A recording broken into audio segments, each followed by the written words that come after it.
Halo sedulur kabeh, pada kesempatan kali ini aku akan menceritakan sebuah film yang berjudul Midnight Runners. Film ini menceritakan tentang dua orang pemuda yang baru saja masuk ke akademi kepolisian. Tetapi di suatu malam tanpa sengaja mereka dihadapkan dengan kasus kejahatan yang tergolong berat. Tidak lepas dari alur cerita yang tidak terduga, membuat film ini sangat menarik untuk dibahas. Daripada penasaran, skuilah, langsung aja kita masuk ke dalam filmnya. Perkenalkan tokoh utama di film ini yang bernama Park Ki Jun dan Kang Hae Yeol. Mereka adalah murid baru di akademi kepolisian, dan mereka juga baru saling mengenal di tempat ini. Jun bisa masuk ke akademi polisi karena ibunya tidak punya uang, jadi dia memilih akademi polisi yang gratis. Sedangkan Yeol adalah lulusan SMA jurusan sains. Dia bisa masuk ke akademi polisi karena dia ingin mencoba sesuatu yang baru di dalam hidupnya. Tetapi jangan berburuk sangka dulu dengan motivasi mereka ini, karena nanti mereka akan dihadapkan dengan suatu kejahatan yang besar. Suatu hari, mereka meminta izin untuk keluar dan mencari hiburan. Di sini tempat yang mereka tuju adalah sebuah klub ciu bintang 5. Tetapi mereka ke sini bukan untuk mabuk atau melakukan hal negatif lainnya, melainkan untuk mencari seorang kekasih. Karena seperti yang mereka ketahui bahwa tempat ini menyimpan banyak sekali wanita cantik. Namun pada akhirnya mereka tidak mendapatkan apa yang mereka cari dan memutuskan untuk bersenang-senang di sebuah PC Bank. Dalam perjalanan menuju PC Bank, mereka berpapasan dengan seorang wanita yang cantik. Jelas perhatian mereka langsung teralihkan dan mengikuti wanita tersebut. Setelah itu, hal yang tidak disangka-sangka terjadi. Tiba-tiba mereka melihat wanita itu dipukul dari belakang lalu dimasukkan ke dalam mobil untuk dibawa ke suatu tempat. Tanpa pikir panjang, mereka bergegas mengejarnya.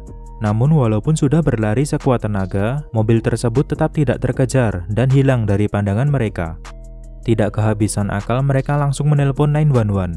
Lalu sambil menunggu bantuan datang, mereka juga menuju kantor polisi untuk melaporkan kejahatan yang mereka lihat.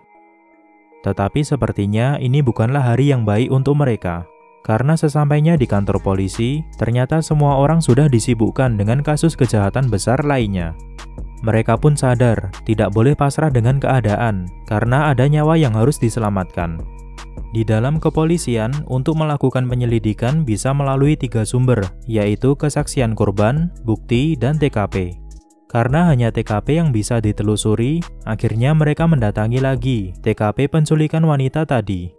Namun di sini hanya ditemukan sebuah kresek yang berisikan topoki, dan mereka masih ingat bahwa kresek ini yang tadi dibawa oleh wanita itu. Setelah itu mereka mulai mencari tahu di mana topoki itu dibeli. Jelas tidak semudah yang dibayangkan, karena di area itu banyak sekali penjual topoki. Untunglah suatu ketika mereka menemukan tempat topoki itu dibeli. Di sini mereka juga mendapatkan info dari penjual yang mengatakan bahwa wanita itu sudah biasa pulang tengah malam dan sering membeli topoki di tempatnya. Serta yang paling penting adalah didapatkannya info tempat wanita itu bekerja. Ternyata itu adalah salon pembersih telinga. Yeol mendapatkan tugas untuk mencari informasi di dalam, sedangkan Jun berjaga di depan untuk memastikan semua berjalan aman. Singkat cerita, Yeol berhasil mendapatkan info bahwa wanita yang diculik itu bernama Yoon Jung. Di sini dia juga mendapatkan alamat tempat tinggal Yoon Jung. Sesampainya di alamat yang diberikan, mereka bertemu dengan seorang pria dengan gerak-gerik yang cukup aneh. Dan benar saja, saat Yeol dan Jun meminta izin untuk masuk, pria itu malah melarikan diri. Untunglah Yeol berhasil menemukannya di sebuah basement. Bahkan dengan ilmu bela diri yang pas-pasan, preman ini bisa dikalahkan. Dan lagi-lagi mereka memperoleh petunjuk bahwa Yoon Jung sudah dijual kepada seorang bernama Kun Ho. Kun Ho sendiri biasa berada di suatu tempat makan yang bernama Hegang Kebab Domba. Kemudian adegan beralih ke Yoon Jung. Di sini dia sedang berada di suatu ruangan bersama dengan beberapa orang yang tadi menculiknya. Tampak juga dia disuntik dengan suatu obat. Nanti kita juga akan ketahui bersama obat apa itu. Kembali ke Jun serta Yeol, mereka sedang menuju tempat makan sesuai info yang didapatkan sebelumnya. Ternyata lokasi sekitar adalah daerah pecinan dan sering terjadi penikaman di malam hari. Bahkan polisi juga enggan untuk berpatroli di tempat tersebut. Sesampainya di tempat makan yang mereka tuju, mereka mencoba menelpon Gunho menggunakan ponsel yang didapatkan dari preman tadi. Lalu benar saja, Gunho dan kawanannya berada di tempat tersebut. Tetapi bodohnya, mereka lupa mematikan nada dering ponsel. Setelah itu, Gunho menelpon balik dan mengetahui keberadaan mereka. Jelas saja pertarungan tidak dapat terhindarkan. Walaupun hanya bermodalkan ilmu bela diri yang seadanya, mereka mampu mengalahkan Gunho serta preman lainnya. Setelah itu Gunho dipaksa untuk memberikan informasi tentang Yunjung yang tadi diculik. Lalu sampailah mereka ke suatu tempat gelap dan terdapat banyak kamar di situ. Di sini Yeol mendapatkan kebenaran yang tidak pernah dia bayangkan sebelumnya. Ternyata Yunjung bukan satu-satunya korban penculikan, melainkan banyak wanita lain yang juga menjadi korban. Selain itu, dia juga mendapatkan bungkus obat bernama Menopur, yang tidak lain adalah obat untuk memperbanyak sel telur. Tetapi yang menjadi pertanyaan adalah, apa tujuan dari para preman itu? Tetapi sayang sekali dalam usaha penyelamatan, mereka dihadang oleh seorang bos dari kawanan preman tadi. Kita sebut saja Baron. Di sini Jun serta Yeol diajar habis-habisan. Setelah itu mereka digantung dalam suatu gudang. Untunglah mereka tidak pasrah dengan keadaan dan bisa meloloskan diri. Walaupun saat kabur mereka sempat dikejar oleh anak buah Baron, tetapi nyawa mereka terselamatkan karena kebetulan mereka berlari ke arah sebuah kantor polisi. Apakah ini suatu keuntungan di mana mereka bisa langsung meminta pertolongan kepada polisi? Tidak semudah itu. Nyatanya seorang polisi yang bertugas terlalu tunduk terhadap prosedur. Dia tidak bisa menyelidiki lebih lanjut karena Jun serta Yeol tidak bisa memberikan kartu identitas milik mereka. Hal itu juga yang membuat Jun serta Yeol geram. Mereka memaksa agar polisi mau menindaklanjuti laporan mereka. Sampai akhirnya terjadilah keributan. Lalu ditembaklah mereka dengan pistol kejut sampai tak sadarkan diri. Keesokan harinya, seorang profesor dari Akademi Polisi datang untuk menjemput mereka. Lalu mereka kembali memohon agar laporan penculikan dari mereka bisa ditindaklanjuti. Untunglah profesor menyetujuinya. Di dalam perjalanan mereka mendapatkan info bahwa kemungkinan besar ini adalah kejahatan yang berhubungan dengan jual beli organ tubuh. Kalau dihubungkan dengan obat Menopur, berarti yang dijual adalah sel telur dari para korban. Tetapi sesampainya mereka di tempat penculikan tadi, ternyata semua korban sudah dipindahkan ke tempat lain. Dan kabar buruknya adalah kasus ini tidak bisa ditindaklanjuti dengan segera, karena tim investigasi yang berkaitan juga sedang menangani kasus besar lainnya.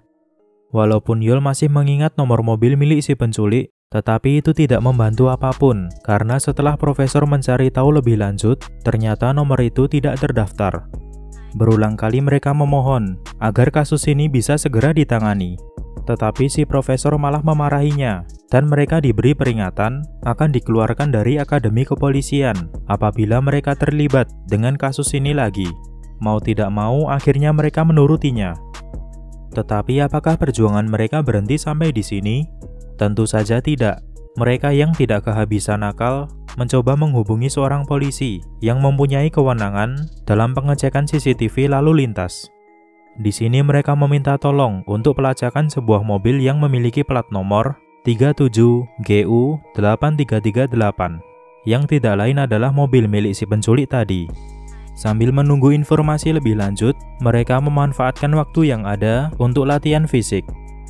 Karena mereka tahu akan kembali berurusan dengan para preman tadi. Sampai suatu ketika mereka mendapatkan info terkait mobil yang mereka cari. Pada tanggal 13 dan 27 November, pukul 5 sore, terlihat mobil itu ada di sebuah persimpangan jalan.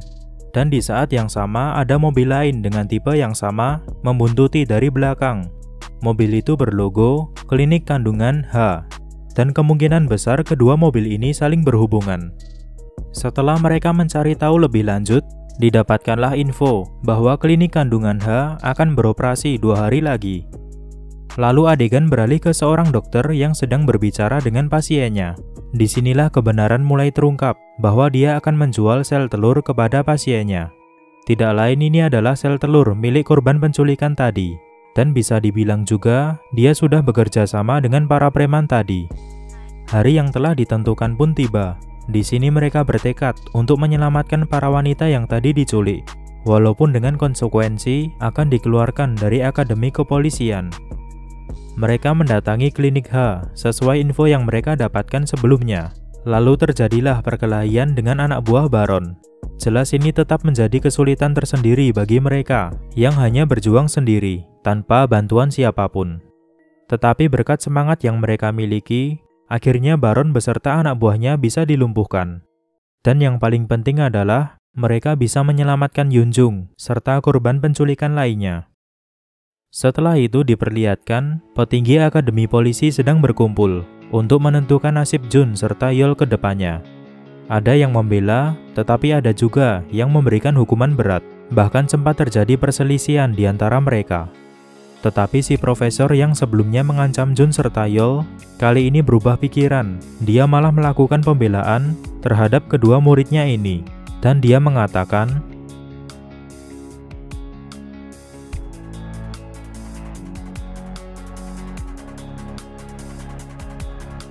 "Tetapi kalian juga tenang saja, karena mereka tidak dikeluarkan dari Akademi Kepolisian.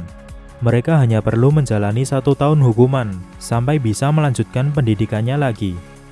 Lalu di akhir film ini, diperlihatkan adegan yang cukup mengharukan, di mana Yunjung mendatangi Jun serta Yeol untuk memberikan ucapan terima kasih.